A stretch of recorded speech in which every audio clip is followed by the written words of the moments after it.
In today's video, I'll teach you how to change chat theme on Facebook. First of all, launch open Facebook. You can see over here Facebook has been opened. Now tap on the message icon that you can see at the top right corner of your screen. Now you can see over here Facebook Messenger will be opened. Tap on the conversation in which you want to change the chat theme.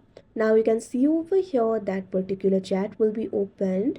At top you'll be able to see the contact name over here. Simply tap on the contact name or the profile picture at the very top of the chat screen.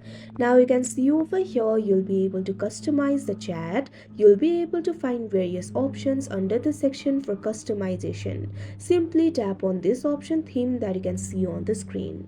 Now you'll be able to change the theme of the chat. You can also create the theme with the AI if you want. For that, tap on this option create with AI.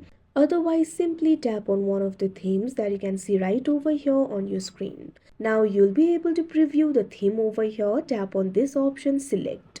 Now you can see over here the chat theme will be changed. So that is how you change chat theme on Facebook. I hope you found this video helpful. Thank you for watching.